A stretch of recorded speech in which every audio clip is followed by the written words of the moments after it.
Allahu Allahu Allahu Allah, Allahu Allahu Allahu Allah, Allahu Allahu Allahu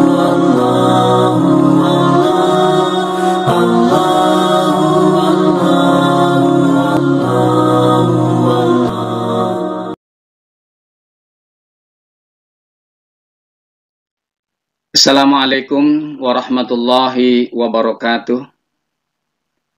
Selamat datang di pembelajaran pendidikan agama Islam dan budi pekerti kelas 10 melalui channel YouTube Sudut Dakwah Islam, channel yang fokus pada kegiatan dakwah sosial dan pendidikan. Kali ini kita akan membahas topik bab kedua, yaitu menjauhi pergaulan bebas dan larangan berbuat zina. Apa yang melatar belakangi pembahasan topik ini, yaitu di mana pergaulan bebas di kalangan anak muda sudah sangat memprihatinkan.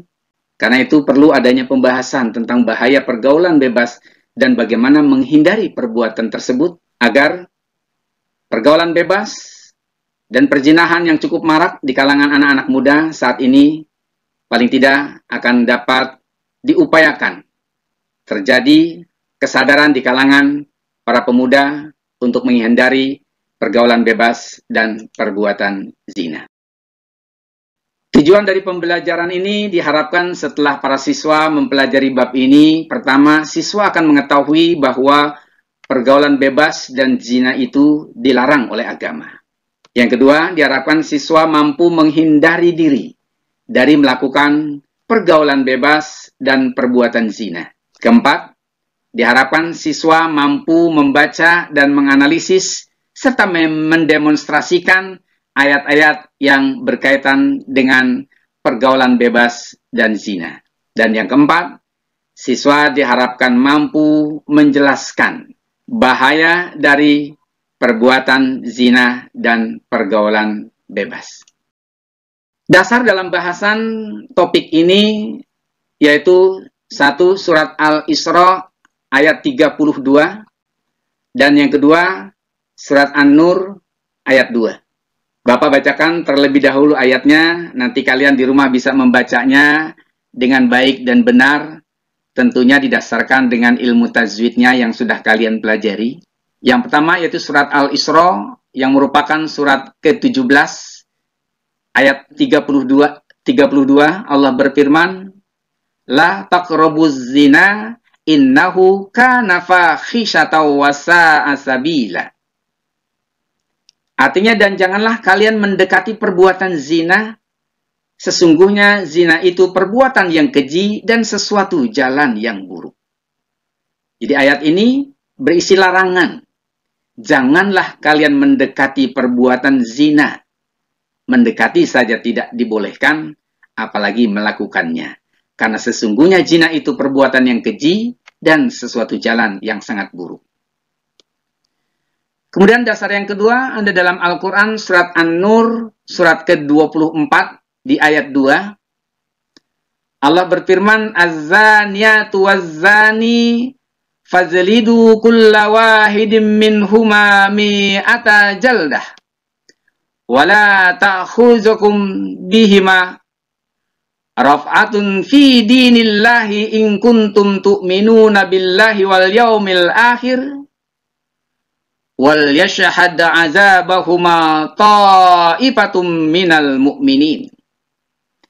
Yang artinya perempuan yang berzina dan laki-laki yang berzina, maka bagi mereka atau keduanya mendapat sanksi 100 kali dera. Dan janganlah kalian melakukan belas kasihan kepada keduanya, mencegah kamu untuk menjalankan agama Allah. Bertakwalah kepada Allah dan hari akhirat, dan hendaknya pelaksanaan hukuman tersebut disaksikan oleh sekumpulan orang-orang yang beriman. Maksud kandungan ayat tersebut, yang pertama kita lihat maksud yang terkandung dalam Al-Quran surat Al-Isra ayat 32. Maksud ayat ini, satu, Allah melarang orang-orang beriman untuk berbuat zina. Yang kedua, diingatkan oleh Allah bahwa perbuatan zina itu merupakan perbuatan yang sangat keji dan sangat buruk.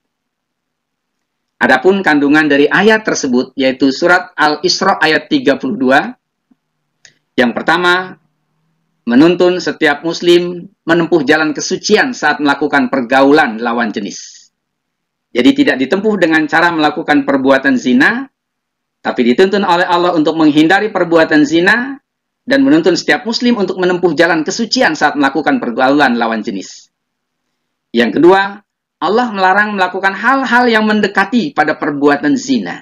Mendekati saja dilarang oleh Allah. Tiga, pola pergaulan bebas sangat merugikan martabat diri, keluarga, serta derajat kemanusiaan. Yang keempat, aturan Allah saja dapat menuntun kepada manusia kesuksesan dan kebahagiaan yang diperoleh dalam kehidupannya. Dan yang kelima, setiap muslim perlu memahami tata cara pergaulan lawan jenis agar tidak hanyut dalam perbuatan zina. Adapun maksud dan kandungan ayat dari Al-Quran surat An-Nur ayat 2. Maksud ayat ini yang pertama, Allah menghukum laki-laki dan perempuan yang berzina dengan 100 kali derat. Dengan 100 kali cambukan. Kedua, pelaksanaan hukuman disaksikan oleh sebagian orang-orang yang beriman agar memberikan efek jera, agar memberikan pembelajaran buat mereka yang menyaksikan agar tidak terlibat melakukan perbuatan zina. Adapun yang terkandung dalam ayat ini, yakni surat An-Nur ayat 2, satu, Allah memberikan ketegasan sanksi kepada pelaku-pelaku zina. Kedua, sebagian besar perzinaan muara awalnya dari pihak wanita yang senang mempertontonkan auratnya. Yang ketiga, hukuman kepada pelaku zina sangatlah berat. Yang keempat, boleh saja muncul perasaan kasih sayang, tetapi tidak boleh melanggar hukum-hukum agama. Dan harus ditempuh dengan jalan yang dibenarkan oleh agama. Dan yang kelima, melakukan hukuman tidak boleh tergesa-gesa tanpa ilmu dan bukti atau saksi-saksi yang membenarkan. Zina adalah bercampurnya atau berhubungan layaknya hubungan suami istri oleh laki-laki dan perempuan di luar nikah. Ini bisa kita katakan adalah merupakan definisi atau pengertian dari zina. Jadi zina adalah bercampurnya atau berhubungan layaknya hubungan suami istri oleh laki-laki dan perempuan di luar nikah. Sedangkan hukum bagi pelaku zina adalah pertama dirazam, yaitu hukuman mati dengan cara dilempari batu sampai terhukum meninggal dunia. Yang kedua, didera, yaitu pencambukan 100 kali, dan taghrib, yaitu jenis hukuman berupa pengasingan ke suatu tempat yang jauh dari jangkauan. Adapun hukum bagi orang-orang yang menuduh zina. Jadi ada orang-orang yang mungkin menuduh seseorang melakukan perbuatan zina. Padahal tidak terbukti, tidak dapat dikuatkan oleh saksi-saksi, maka kemungkinannya jika tuduhan itu tidak terbukti, maka hukumannya adalah hukuman cambuk sebanyak 80 kali. Jadi seseorang yang menyebarkan berita palsu, seseorang yang menuduh seseorang berbuat zina, dan dia tidak bisa membuktikannya, dia tidak bisa menghadirkan para saksi-saksinya, dan juga tidak ada pengakuan dari orang yang dituduhnya, maka bagi orang yang menuduh seseorang melakukan perbuatan zina, dia akan mendapatkan hukuman berupa hukuman cambuk sebanyak 80 kali. Tapi syarat-syarat pembuktian orang berbuat zina itu cukup berat. Tidak gampang bahwa seseorang mengatakan seseorang berbuat zina tanpa ada pembuktiannya. Dan untuk pembuktian membenarkan seseorang yang menuduh seseorang melakukan perbuatan zina, itu ada 3 syaratnya. 1, adanya 4 saksi laki-laki. Bila hanya 3 laki-laki, maka harus ditambah 2 perempuan. Jadi kalau laki-laki semua boleh 4 orang laki-laki yang menjadi saksi. Laki-lakinya hanya ada 3. Nah, harus diperkuat dengan perempuan, 2 perempuan. Jadi 2 perempuan ini bernilai 1 laki-laki. Kemudian yang kedua, syaratnya yang menjadi saksi itu harus orang yang sudah balik atau dewasa. Dan yang ketiga, semua saksi menyaksikan sendiri perbuatan tersebut atau adanya pengakuan dari orang yang melakukan perbuatan zina atau dari orang yang dituduhnya melakukan perbuatan zina. Anu sekalian, perilaku orang beriman dalam menghindarkan diri dari perbuatan zina dan pergaulan bebas, banyak hal yang dapat dilakukan oleh setiap muslim agar dia terhindar dari melakukan perbuatan zina atau melakukan pergaulan bebas. Di antaranya, 1, dia harus mampu menjaga pandangan dari hal-hal buruk yang diharamkan oleh Allah Subhanahu wa Ta'ala. Jadi, menggunakan mata untuk memandang pemandangan yang mengandung maksiat.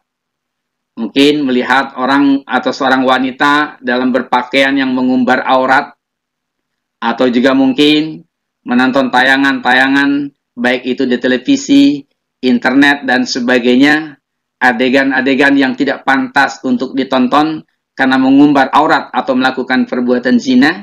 Maka untuk menghindari agar kita terhindar dari melakukan perbuatan zina atau terjerumus kepada pergaulan bebas, jaga pandangan mata kita dari melakukan atau melihat hal-hal yang buruk yang diharamkan oleh Allah Subhanahu wa Ta'ala. Kedua, tidak membiasakan diri berdua-duaan dengan lawan jenis yang bukan mahramnya.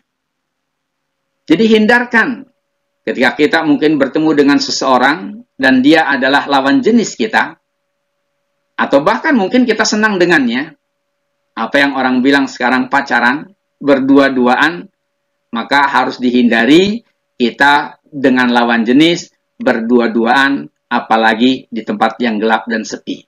Karena kata Nabi, 2 orang yang berpasangan, yang sedang berdua-duaan, maka ketiganya adalah setan. Setanlah yang akan menggoda orang yang sedang berdua-duaan, yang bukan mahramnya itu, yang akan terjerumus kepada melakukan perbuatan-perbuatan zina. Jadi hindari itu. Ketiga, sering berpuasa sunnah. Kenapa? Kata Nabi dalam satu hadisnya menyeru kepada pemuda, wahai pemuda, kalau kamu sudah sanggup untuk menikah, menikah.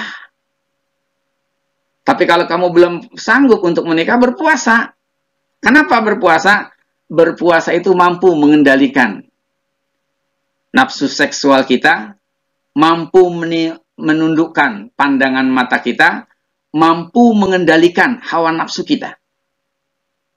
Dan yang keempat, hendaknya kita membiasakan diri bergaul dengan orang-orang atau teman-teman yang taat beribadah. Jadi kalau kita bergaul dengan teman-teman yang teman itu taat beribadah, akan adanya saling nasihat-menasehati. Akan kita bisa mencontoh sikap dan pergaulan yang islami, sehingga kita terhindar dari melakukan perbuatan zina atau pergaulan-pergaulan bebas. Dan yang kelima, membina keimanan dan ketakwaan kita kepada Allah Subhanahu wa Ta'ala. Dan yang keenam, menghindari diri dari tempat-tempat kemaksiatan.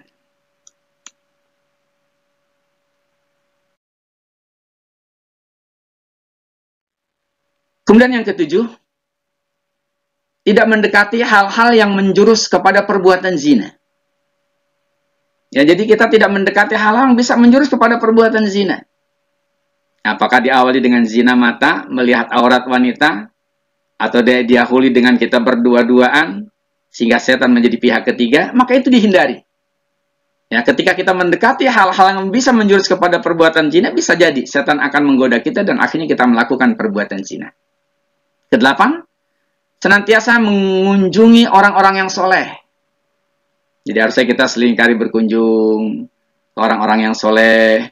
Kalau dia itu teman sebaya, kita tahu teman itu adalah orang yang rajin sholat, orang itu rajin ngaji, orang itu sikap dan akhlaknya baik.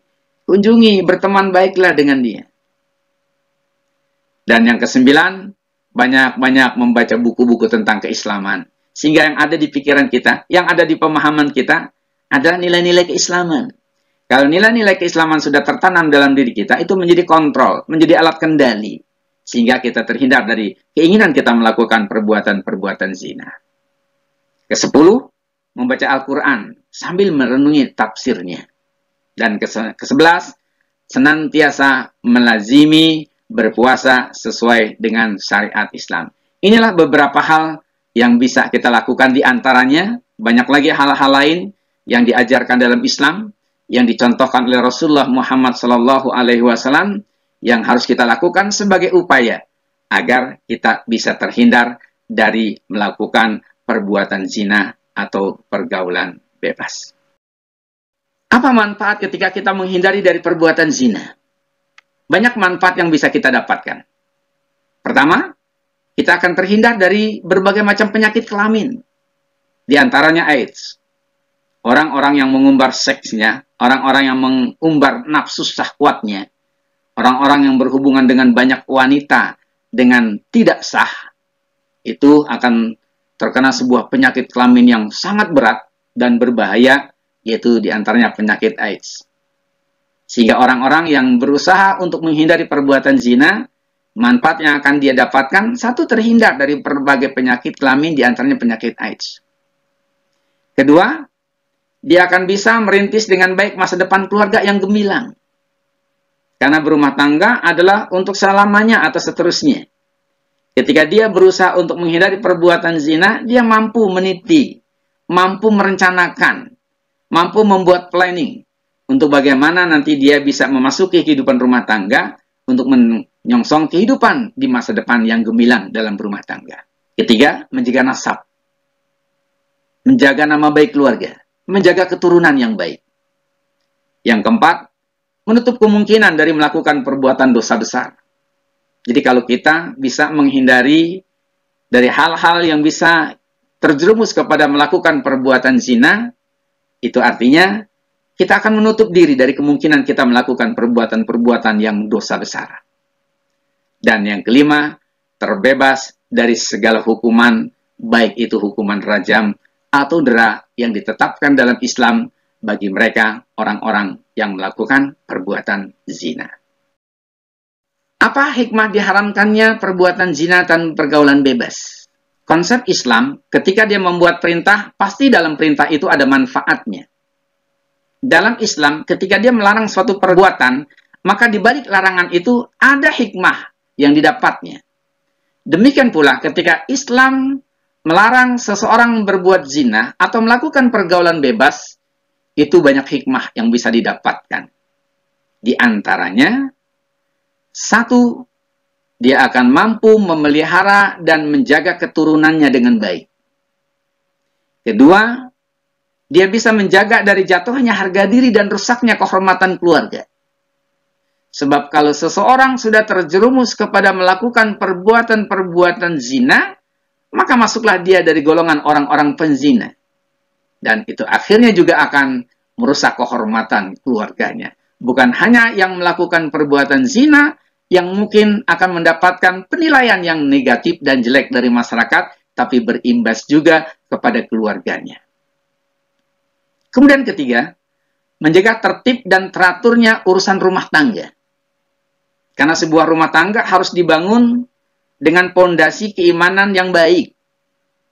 Sebuah rumah tangga harus dibangun dengan pondasi yang benar sesuai dengan ajaran Islam, yakni memasuki pintu pernikahan. Sehingga dengan diharamkannya perbuatan zina dan melakukan pergaulan bebas, maka akan membantu tertib dan teraturnya urusan dalam rumah tangga. Yang keempat, timbulnya kasih sayang terhadap anak yang dilahirkan dari pernikahan yang sah.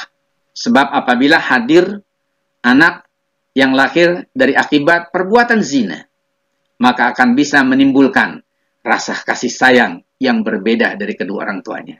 Tapi dengan adanya diharamkannya perbuatan zina dan pergaulan bebas, sehingga mereka menempuh dengan cara-cara yang dihalalkan dan dibenarkan dalam Islam, maka akan timbulnya kasih sayang terhadap anak-anak yang dilahirkannya di kemudian hari dari pernikahan yang sah itu dengan kasih sayang yang ikhlas dan sebenarnya.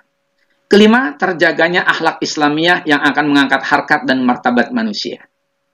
Keenam, dapat menjaga kesucian dan martabat manusia. Dan ketujuh, hukum berat bagi pelaku zina memberikan pelajaran bagi orang lain berupa rasa takut, rasa khawatir untuk mendekati perbuatan zina dan rasa takut untuk melakukannya. Anak sekalian, itulah bahasan kita pada hari ini yang mudah-mudahan anak sekalian dapat memahami dengan sebaik-baiknya. Dan yang terpenting, materi pembelajaran agama bukan hanya sekedar kita pahami secara teoritis saja, yang terpenting adalah kita mampu mengamalkannya, mampu mengaplikasikannya dalam kehidupan kita sehari-hari, sehingga kita selamat dalam kehidupan kita, baik selamat kehidupan di alam dunia, juga selamat dalam kehidupan kita di alam akhirat. Terutama dalam bahasan kita selamat dalam menata kehidupan rumah tangga, sehingga kita nanti memasuki kehidupan rumah tangga yang sesuai dengan tuntunan syariat Islam, yaitu melalui jalur nikah yang halalan thayyiban, dan terhindar dari melakukan perbuatan zina dan pergaulan bebas yang akan merusak kehormatan dan harga diri kita. Demikian pembelajaran kita pada saat ini, dan mari kita sama-sama akhiri dengan membaca hamdalah. Alhamdulillahirabbil alamin. Mudah-mudahan manfaat dan kita akan bertemu kembali dalam pembelajaran yang berikutnya. Saya akhiri. Wassalamualaikum warahmatullahi wabarakatuh.